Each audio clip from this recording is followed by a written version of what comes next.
ओम शांति। आज की मुरली का सार, मीठे बच्चे, चैरिटी बिगिंस एट होम, अर्थात पहले खुद आत्म अभिमानी बनने की मेहनत करो, फिर दूसरों को कहो। आत्मा समझकर आत्मा को ज्ञान दो तो ज्ञान तलवार में जोहर आ जाएगा। प्रश्न है, संगम युग पर किन दो बातों की मेहनत करने से सतयुगी तख्त के मालिक बन जाएंगे? उत्तर है, दुख सुख निंदा स्तुति में समान स्थिति रहे, यह मेहनत करो। कोई भी कुछ उल्टा सुल्टा बोले, क्रोध करे तो तुम चुप हो जाओ। कभी भी मुख की ताली नहीं बजाओ। आँखों को सिविल बनाओ। क्रिमिनल आई बिल्कुल समाप्त हो जाए। हम आत्मा भाई भाई हैं। आत्मा समझकर ज्ञान दो। आत्म अभिमानी बनने की मेहनत करो तो सतयुगी तख्त के मालिक बन जाएंगे। संपूर्ण पवित्र बनने वाले ही गद्दी नशीन बनते हैं। सुनते हैं मुख्य पॉइंट्स। पहली पॉइंट, बाप कहते हैं विश्व का मालिक बनने के लिए मेहनत तो करनी पड़ेगी ना, तो अभी यह मेहनत करो। अपने को भाई भाई समझकर ज्ञान देने की आदत डालनी है। फिर यह जो गाया जाता है कि वी आर ऑल ब्रदर्स, यह प्रैक्टिकल हो जाएगा। अभी तुम सच्चे सच्चे ब्रदर्स हो, क्योंकि बाप को जानते हो। बाप तुम बच्चों के साथ सर्विस कर रहे हैं। हिम्मते बच्चे मददे बाप, तो बाप आ करके यह हिम्मत देते हैं सर्विस करने की। तो यह सहज हुआ ना, तो रोज यह प्रैक्टिस करनी पड़ेगी। सुस्त नहीं होना चाहिए। सिर्फ इस समय रूहानी नॉलेज रूहानी बाप से मिलती है। दूसरी पॉइंट, नंबरवार जो जैसे आए होंगे वह वैसे ही ज्ञान योग की मेहनत करेंगे। फिर देखने में भी आता है कि जैसे जिसने कल्प पहले जो पुरुषार्थ किया, मेहनत किया, वह अभी भी ऐसे ही मेहनत करते रहते हैं। अपने लिए मेहनत करनी है, दूसरे कोई के लिए तो नहीं करनी होती है। तो अपने को ही आत्मा समझ करके अपने साथ मेहनत करनी है। दूसरा क्या करता है उसमें हमारा क्या जाता है। चैरिटी बिगिंस एट होम, माना पहले पहले खुद मेहनत करनी है, पीछे दूसरों को कहना है। जब तुम अपने को आत्मा समझ करके आत्मा को ज्ञान देंगे तो तुम्हारी ज्ञान तलवार में जोहर रहेगा।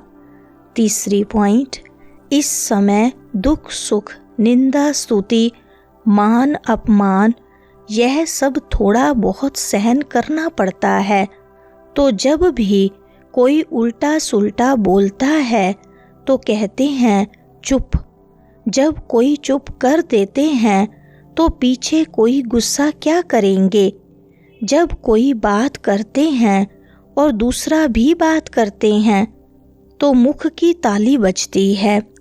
अगर एक ने मुख की ताली बजाई और दूसरे ने शांत किया तो चुप। बस यह बाप सिखलाते हैं। कभी भी देखो कोई क्रोध में आते हैं तो चुप हो जाओ, आपे ही उसका क्रोध शांत हो जाएगा, दूसरी ताली बजेगी नहीं। इसलिए बाप कहते हैं बच्चे कभी भी इन बातों में ताली नहीं बजाओ। चौथी पॉइंट, बच्चों को हर एक का कल्याण करना ही है। इतने जो सेंटर्स बने हुए हैं किस लिए? बहुत बच्चों को यह शौक रहता है कि बाबा सेंटर्स खोलूं। हम सेंटर खोलते हैं, हम खर्चा उठाएंगे, तो दिन प्रतिदिन ऐसे होते जाएंगे क्योंकि जितना विनाश के दिन नज़दीक होते जाएंगे उतना फिर इस तरफ भी सर्विस का शौक बढ़ता जाएगा। अभी बाप दादा दोनों इकट्ठे हैं, तो हर एक को देखते हैं कि क्या पुरुषार्थ करते हैं, क्या पद पाएंगे, किसका पुरुषार्थ उत्तम, किसका मध्यम, किसका कनिष्ठ है। 5वें पॉइंट, बाबा समझाते रहते हैं कि अगर खुशी में रहना चाहते हो तो मन मना भव, अपने को आत्मा समझो और बाप को भी याद करो। सामने परमात्मा को देखो तो वो अकाल तख्त पर बैठा हुआ है। ऐसे भाइयों की तरफ भी देखो। अपने को आत्मा समझ करके फिर भाई से बात करो। भाई को हम ज्ञान देते हैं, बहन नहीं, भाई भाई आत्माओं को ज्ञान देते हैं। अगर यह आदत तुम्हारी पड़ जाएगी तो तुम्हारी जो क्रिमिनल आई है, जो तुमको धोखा देती है, वह आहिस्ते आहिस्ते बंद हो जाएगी। 6 पॉइंट, बाप ने आत्मा को दिया ही है तीसरा नेत्र। तीसरे नेत्र से देखेंगे तो फिर तुम्हारी देह को देखने की आदत मिट जाएगी। बाबा बच्चों को डायरेक्शन तो देते रहते हैं, इनको भी ऐसे ही कहते हैं। यह बाबा भी देह में आत्मा को देखेंगे, तो इसको ही कहा जाता है रूहानी नॉलेज। देखो पद कितना ऊंच पाते हो, जबरदस्त पद है, तो पुरुषार्थ भी ऐसा करना चाहिए। बाबा भी समझते हैं कल्प पहले माफिक सबका पुरुषार्थ चलेगा। कोई राजा रानी बनेंगे, कोई प्रजा में चले जाएंगे। 7वें पॉइंट, जब ब्राह्मण बनेंगे तब देवता बनेंगे। ब्राह्मण नहीं बने तो फिर देवता कैसे बनेंगे। इस संगम युग में ही यह मेहनत करते हैं और कोई समय में यह नहीं कहेंगे कि अपने को आत्मा, दूसरे को भी आत्मा समझ उनको ज्ञान दो। बाप जो समझाते हैं उस पर विचार सागर मंथन करो, जज करो कि क्या यह ठीक है, हमारे फायदे की बात है। हमको आदत पड़ जाएगी कि बाप की जो शिक्षा है सो भाइयों को देना है, फीमेल को भी देना है तो मेल को भी देना है। देना तो आत्माओं को ही है। आत्मा ही मेल फीमेल बनी है, बहन भाई बनी है। 8वें पॉइंट, बच्चों के लिए भी यह कोई नई बात नहीं है, क्योंकि बाप समझाते ही सहज करके हैं। चक्कर लगाया, अब नाटक पूरा होता है। अभी बाबा की याद में रहते हैं। तमो प्रधान से सतो प्रधान बन, सतो प्रधान दुनिया का मालिक बनते हैं। फिर ऐसे ही सीढ़ी उतरते हैं। देखो कितना सहज बताते हैं। हर 5000 वर्ष के बाद मेरे को आना होता है। ड्रामा के प्लान अनुसार मैं बंधाएमान हूँ। आकर के बच्चों को बहुत सहज याद की यात्रा सिखलाता हूँ। बाप की याद में अंतमति सोगति हो जाएगी। यह इस समय के लिए है, यह अंतकाल है। 9वीं पॉइंट, नाटक में हर एक का पार्ट अपना अपना होता है। आत्मा कितनी छोटी है, साइंसदानों को यह समझ में ही नहीं आएगा कि इतनी छोटी आत्मा में यह अविनाशी पार्ट भरा हुआ है। यह है सबसे वंडरफुल बात। यह छोटी सी आत्मा और पार्ट कितना बजाती है, वह भी अविनाशी। यह ड्रामा भी अविनाशी है और बना बनाया है। ऐसे नहीं कोई कहेंगे कि कब बना, नहीं, यह कुदरत है। यह ज्ञान बड़ा वंडरफुल है, कभी कोई यह ज्ञान बता ही नहीं सकते हैं। ऐसे कोई की ताकत नहीं है जो यह ज्ञान बताए।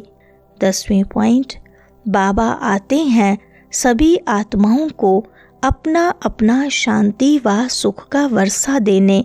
हम जब राजधानी में होंगे तो बाकी सब शांति धाम में होंगे। पीछे जय जयकार होगी, यहाँ सुख ही सुख होगा। इसलिए बाप कहते हैं पावन बनना है। जितना जितना तुम पवित्र बनते हो उतना कशिश होती है। जब तुम बिल्कुल पवित्र हो जाते हो तो गद्दी नशीन हो जाते हो। तो प्रैक्टिस यह करो।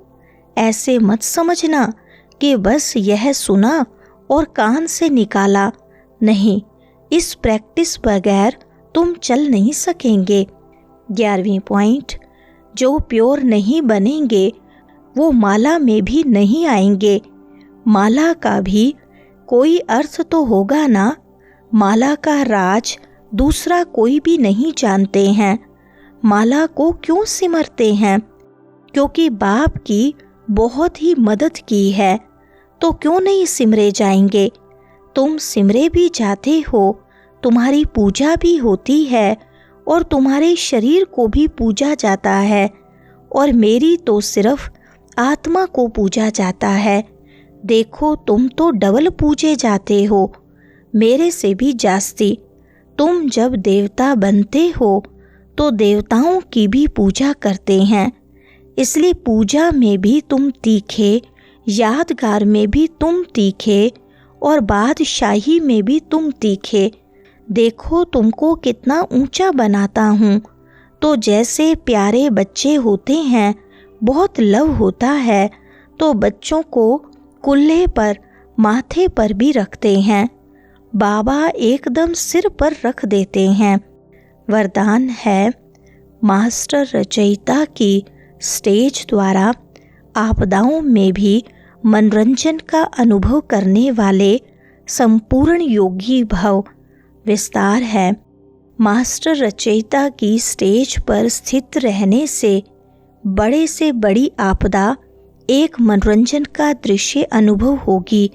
जैसे महाविनाश की आपदा को भी स्वर्ग के गेट खुलने का साधन बताते हो, ऐसे किसी भी प्रकार की छोटी बड़ी समस्या व आपदा मनोरंजन का रूप दिखाई दे, हाय हाय के बजाय ओहो शब्द निकले। दुख भी सुख के रूप में अनुभव हो। दुख सुख की नॉलेज होते हुए भी उसके प्रभाव में न आए। दुख को भी बलिहारी सुख के दिन आने की समझे, तब कहेंगे संपूर्ण योगी।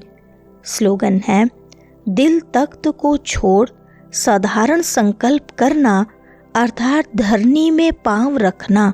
अच्छा, ओम शांति।